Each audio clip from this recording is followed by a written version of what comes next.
Hello students, welcome back to our channel Sravani's institute. ఈ వీడియోలో మనం బాయిల్స్ లా గురించి నేర్చుకుందాం. బాయిల్స్ లాని ఎవరు ప్రపోజ్ చేశారు అంటే రాబర్ట్ బాయిల్ అనే సైంటిస్ట్ 1662లో ప్రపోజ్ చేశారు. బాయిల్స్ లా ఏం చెప్తుంది అంటే ప్రెషర్కి వాల్యూమ్కి ఉన్న రిలేషన్షిప్ని ఎక్స్ప్లెయిన్ చేస్తుంది. అది ఎలాగో చూద్దాం. This law states that at constant temperature and fixed amount of gas, the pressure of the gas is inversely proportional to volume.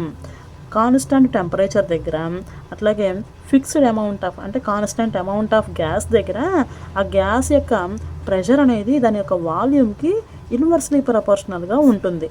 అంటే P is proportional to 1/V. Inversely proportional అన్నారు. ఇన్వర్స్లీ ప్రపోర్షనల్ అంటే ఒకటి తగ్గితే ఇంకొకటి పెరుగుతుంది, ఒకటి పెరిగితే ఇంకొకటి తగ్గుతుంది. దాన్నే ఇన్వర్స్లీ ప్రపోర్షనల్ అంటారు. అంటే ప్రెషర్ పెరిగితే వాల్యూమ్ తగ్గుతుంది, అలాగే ప్రెషర్ తగ్గితే వాల్యూమ్ పెరుగుతుంది. అదే డైరెక్ట్లీ ప్రపోర్షనల్ అన్నారనుకోండి, P is proportional to V అంటాము. గుర్తుపెట్టుకోండి, డైరెక్ట్లీ ప్రపోర్షనల్ అంటే P అంటే వాల్యూమ్ పెరిగితే ప్రెషర్ పెరుగుతుంది, వాల్యూమ్ తగ్గితే ప్రెషర్ తగ్గుతుంది. ఇన్వర్స్లీ ప్రపోర్షనల్కి ఇది ఆపోజిట్ అనమాట. P is proportional to 1/V. ఎలాంటి కండిషన్లో? At constant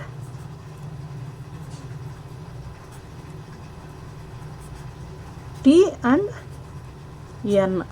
okay, at constant temperature and constant amount of gas దగ్గర ఆ గ్యాస్ యొక్క ప్రెషర్ అనేది దాని యొక్క వాల్యూమ్కి ఇన్వర్స్లీ ప్రపోర్షనల్గా ఉంటుంది. మరి ఈ ప్రపోర్షనాలిటీ పోయి ఏమొస్తుంది అంటే P is equal to K1 1/V.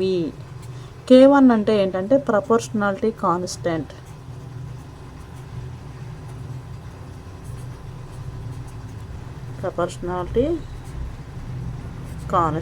K1 అనేది దేని మీద డిపెండ్ అయి ఉంటుంది అంటే టెంపరేచర్ మీద అట్లాగే అమౌంట్ ఆఫ్ గ్యాస్ మీద డిపెండ్ అయి ఉంటుంది. మరి ఆ రెండు ఎలా ఉన్నాయి? కాన్స్టెంట్గా ఉన్నాయి. సో K1 కూడా కాన్స్టెంట్ అనమాట. ఈ ఈక్వేషన్ని రీఅరేంజ్ చేసి రాసినట్లయితే ఏమవుతుంది? PV is equal to K1. V అనేది ఇక్కడ డివిజన్లో ఉంది, ఈజ్ ఈక్వల్ టు అవతలకు వచ్చేసరికి అది మల్టిప్లికేషన్గా మారుతుంది. అప్పుడు PV is equal to K1 అవుతుంది. ఈ ఈక్వేషన్ బట్టి మనకేం తెలుస్తుంది? At constant temperature and pressure product of pressure and volume also constant. Pressure and volume యొక్క ప్రొడక్ట్ ఎంత వస్తుందో అది కాన్స్టెంట్గా ఉంటుంది. ఎప్పుడు? Constant temperature and constant amount of gas దగ్గర. ఎందుకు? K1 అంటే ఏంటి? ఈ రెండింటికి ఇంటర్ రిలేషన్ అనమాట. K1 అంటే ఏంటి? Proportionality constant. ఈ ప్రపోర్షనాలిటీ కాన్స్టెంట్ దేని మీద డిపెండ్ అయి ఉంటుంది? టెంపరేచర్ మీద అట్లాగే అమౌంట్ ఆఫ్ గ్యాస్ మీద డిపెండ్ అయి ఉంటుంది. అవి రెండు కాన్స్టెంట్గా ఉంటున్నాయి. అంటే PV is equal to K1 అయింది. అంటే PV అనేది K1కి ఈక్వల్, సమానం అయింది. అంటే మరి K1 అనేది కాన్స్టెంట్ అయినప్పుడు PV కూడా constant. Product of pressure and volume కూడా కాన్స్టెంట్. ఇప్పుడు ఒక ఫిక్స్డ్ అమౌంట్ ఆఫ్ గ్యాస్ని తీసుకున్నాం. దాని యొక్క టెంపరేచర్ T1, ఇది V1 వాల్యూమ్ని ఆక్యుపై చేస్తుంది. అప్పుడు దాని ప్రెషర్ ఎంత? P1. ఓకే, ఇదే గ్యాస్ కొంచెం ఎక్స్పాండ్ అయింది. అప్పుడు దాని యొక్క వాల్యూమ్ ఎంత అవుతుంది? V2 అవుతుంది. ప్రెషర్ ఎంత అవుతుంది? P2 అవుతుంది. ఓకే, అప్పుడు బాయిల్స్ లా ప్రకారం ఎట్లా రాయొచ్చు? P1 V1 is equal to P2 V2 రాయొచ్చు కదా. ఎందుకు? ఇక్కడ ఏం చెప్పుకున్నాం? Constant amount of temperature, constant amount of gas దగ్గర ప్రెషర్ వాల్యూమ్ యొక్క ప్రొడక్ట్ కూడా కాన్స్టెంట్ అయింది. మరి ఇక్కడ రెండు ప్రెషర్లు రెండు వాల్యూమ్లు ఉన్నాయి. అప్పుడు ఈ ప్రెషర్ ఈ వాల్యూమ్ యొక్క ప్రొడక్టు, ఈ ప్రెషర్ ఈ వాల్యూమ్ యొక్క ప్రొడక్ట్ కూడా కాన్స్టెంట్ అవుతుంది కదా. సో అదే కదా మనం రాసాం, P1 V1 is equal to P2 V2 is equal to constant. Okay, this is the formula of boils లా. దీన్నే ఇంకొక విధంగా కూడా రాయొచ్చు. ఏంటి? ప్రెషర్లు రెండు ఒక పక్కకు తీసుకొచ్చామనుకోండి, P1/P2 is equal to V2 దీన్ని తీసుకొస్తాం, V2/V1. ఈ రెండు కూడా బాయిల్స్లో ఫార్ములాసే. ఈ రెండింటిలో మనకి ఏది కావాలో అది వాడుకోవచ్చు. మనం ఇప్పుడు బాయిల్స్లని సింపుల్గా అర్థం చేసుకోవడానికి ట్రై చేద్దాం.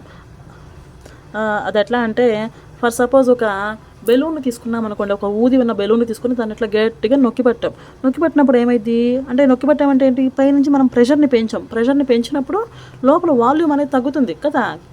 అలాగే ఒకవేళ చేతులు ఇట్లా తీసేసాం, దాన్ని నొక్కి పట్టుకోకుండా ఫ్రీగా వదిలేసేస్తే ఏమవుతుంది, పైన ప్రెషర్ అనేది తగ్గినట్టు కదా, అప్పుడు లోపల ఏమవుతుంది, వాల్యూమ్ పెరుగుతుంది కదా. ఇదే సింపుల్గా బాయిల్స్ లా అంటే. ఇప్పుడు దీన్ని ఒకసారి బాయిల్స్ లా అని గ్రాఫికల్గా ఎట్లా రిప్రజెంట్ చేస్తారో చూద్దాం. ఫస్ట్ పీకి వీకి గ్రాఫ్ డ్రా చేసామనుకోండి డిఫరెంట్ టెంపరేచర్స్ దగ్గర. ఫస్ట్ 600 కెల్విన్, 400 కెల్విన్, 200 కెల్విన్ దగ్గర మనం ఈ గ్రాఫ్ని డ్రా చేసినట్లయితే ఎలా వస్తుంది గ్రాఫ్, ఒక హైపర్బోలా లాగా వస్తుంది, అంటే ఒక కర్వ్ లాగా వస్తుంది గ్రాఫ్ అనేది. దీన్ని ఏమంటారంటే ఈ కర్వ్ని ఐసోథర్మ్ అంటాం. కర్వ్ వాల్యూ అనేది ఒక్కొక్క టెంపరేచర్కి ఒక్కొక్కలాగా ఉంటుంది. ఎక్కువ కర్వ్ వచ్చిందంటే అది ఎక్కువ టెంపరేచర్ అన్నట్టు మీనింగ్. అదే ఇప్పుడు మనం నెక్స్ట్ ప్రెషర్కి 1/, వాల్యూమ్కి గ్రాఫ్ డ్రా చేసామనుకోండి, ఎన్ని రకాల టెంపరేచర్స్ దగ్గర డ్రా చేసినా సరే అది ఆరిజన్లో నుంచి వెళ్తుంది. ఇక్కడేమో ఆరిజన్ దాకా వస్తుంది కానీ ఆరిజన్ టచ్ అవ్వదు, కానీ ఇక్కడ మాత్రం ఆరిజన్లో నుంచి వెళ్తుంది అనమాట. గ్రాఫ్ స్ట్రైట్ లైన్ లాగా ఆరిజన్లో నుంచి పాస్ అవుతుంది. ఈ బాయిల్స్లో మనకి ఇంకొకటి ఏం చెప్తుందంటే, ఇందాక తీసుకున్నట్టుగా సేమ్ బెలూన్ ఎగ్జాంపుల్గా తీసుకున్నాం అనుకోండి. బెలూన్ని తీసుకొని ఇట్లా నొక్కి పట్టామనుకోండి, ఏమవుతుంది, లోపల ఉన్నటువంటి వాల్యూమ్ అనేది తగ్గుతుంది కానీ నెంబర్ ఆఫ్ మాలిక్యూల్స్ సేమే. ఓకే, ఇందాక బెలూన్ ఫ్రీగా ఉన్నప్పుడు ఎన్ని మాలిక్యూల్స్ అయితే ఉంటాయో, నొక్కి పట్టినప్పుడు కూడా అన్నే మాలిక్యూల్స్ ఉంటాయి. మాలిక్యూల్స్ ఎక్కడికి పోవు.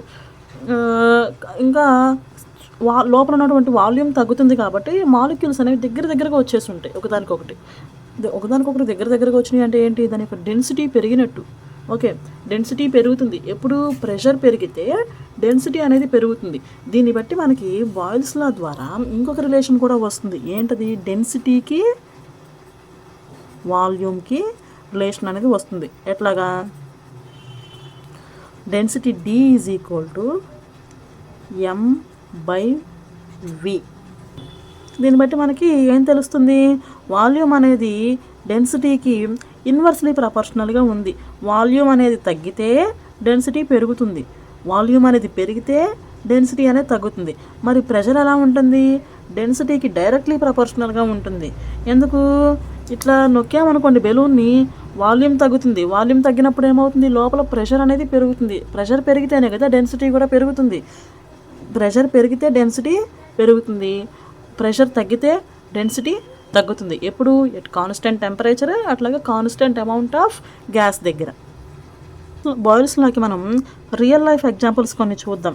అవేంటంటే, ఫస్ట్ మనం సిరంజి అంటే మనకి ఎప్పుడైనా బాగోక హాస్పిటల్కి వెళ్తే ఇంజెక్షన్ చేస్తారు కదా, ఇంజెక్షన్కి లాస్ట్లో ప్లంగర్ అనేది ఉంటుంది, ఒక హ్యాండిల్ లాగా ఉంటుంది. దాన్ని కనుక వెనక్కి లాగితే వాల్యూమ్ అనేది పెరుగుతుంది. సిరంజీలో వాల్యూమ్ పెరిగినప్పుడు ఏమవుతుంది, ప్రెషర్ అనేది తగ్గుతుంది. ప్రెషర్ తగ్గి ఆటోమేటిక్గా మెడిసిన్ అనేది లోపలికి వస్తుంది అనమాట. నెక్స్ట్ ఇంకోటి బ్రీతింగ్ ప్రాసెస్. ఫస్ట్ ఏమో సిరంజీ,